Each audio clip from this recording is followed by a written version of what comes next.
Hello everybody, welcome to the Headless Horrors podcast, the video recap for episode number 4, in which we covered these 3 movies that I have with me here today: the Bogey Man, Beyond the Darkness, and the movie Zeder. As I always do, I bring the physical copies, we take a look at the physical copies, at the artwork, I give you a rating and the verdict on these movies. But before I get into these, I'd like to say thanks to everybody who has been following the podcast. We've managed to reach and surpass over 100 downloads, over 100 streams or downloads for the podcast in 3 episodes. Also, the video recaps have been doing pretty well, over 400 views on those. So I'm quite happy with that. These might not be big numbers in the grand scheme of things, but for what I have set off to do with this podcast, I'm quite happy that there's people out there taking the time to listen to the show. So thanks for supporting the show. Thanks for supporting me. Keep doing it. If 80s horror is your thing, whether you're a casual fan or you're a hardcore fan, I'm sure that this is a podcast you will enjoy. Headlesshorrors.podbean.com. That is where you can stream or download the show.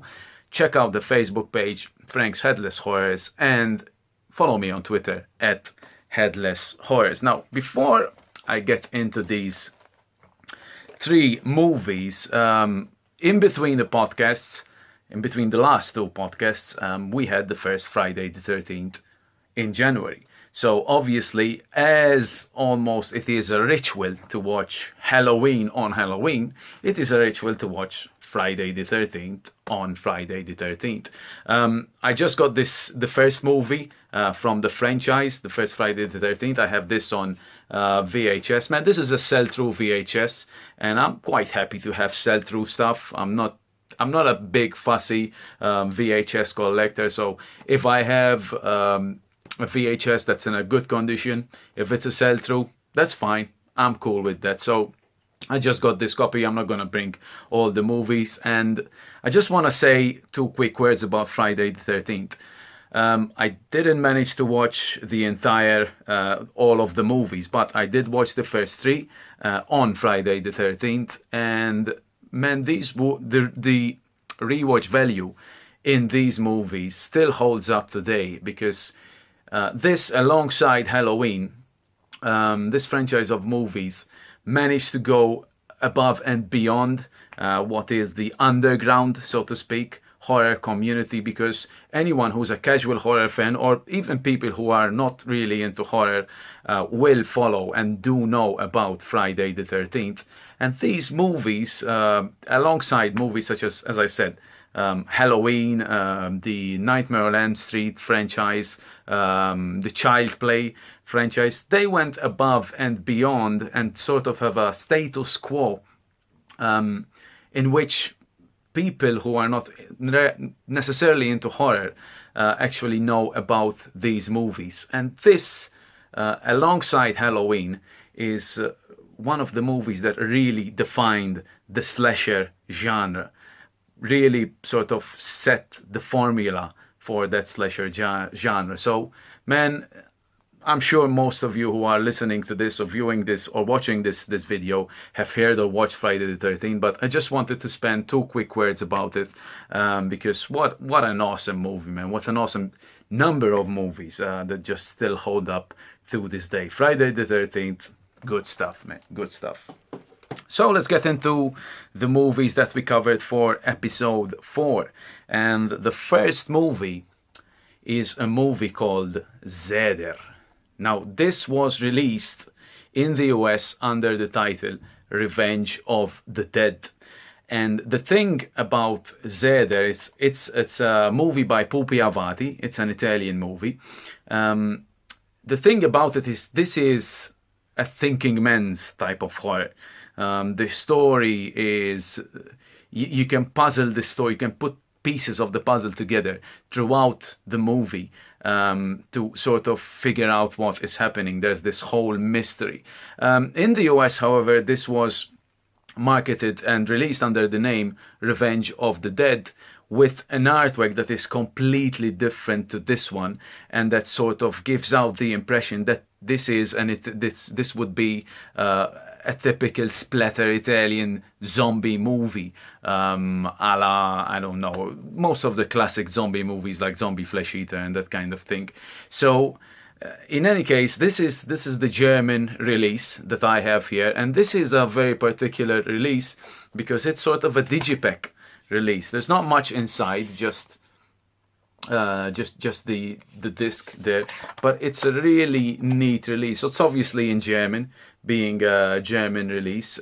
So I mean the what is written at the back of the disc is in German, but you can actually watch this. I can't remember if I watched it in Italian or in English. I can't remember now, but you know, I watch so many Italian horror movies, and I know I speak both Italian and English.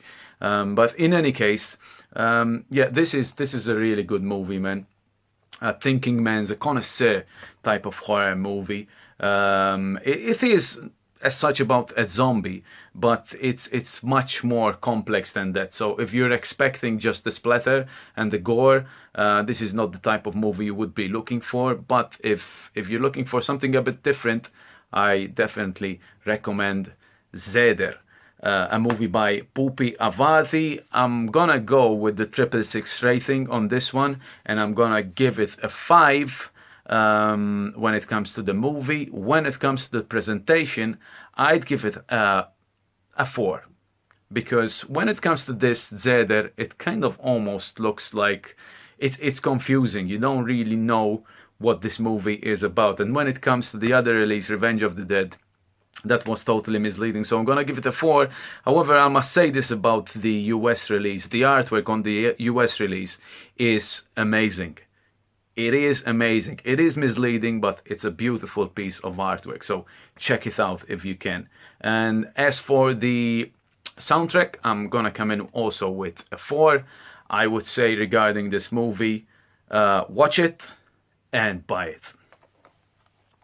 The second movie I have, that we have reviewed, is from 1980, called The Boogeyman. And this is an 88 Films Blu-ray release, part of the Slasher Classics collection.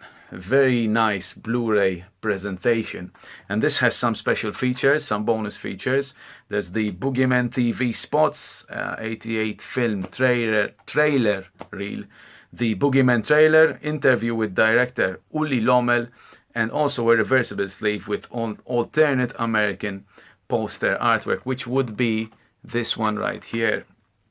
And in fact, on the inside, this is what the alternate artwork looks like. The reversible sleeve, very nice presentation. This is a movie that's kind of a bit of a cross between Amityville Horror, The Omen, and also The Exorcist. It's a bit of a mishmash of everything. Not a bad movie considering the budget, but somehow the story itself didn't really do it for me. If you look at this, at the sleeve, that's an amazing sleeve, and it's a very suggestive sleeve. And when I see that, straight away I'm thinking The Exorcist, I'm thinking demonic possession. But the story, I mean, it has something to do with possession, I guess. If you stretch your imagination enough, you can say it has demonic possession. But I feel that the movie itself, the story itself, is not very, very strong. Definitely not as strong as the artwork suggests, but definitely a film to check out. Also, an original Video Nasty movie, one that made the list. This is a movie from 1980. The Boogeyman. I'm going with the 666 rating on this one, giving it a 3, because, like I said, it's an okay movie, so it gets an average.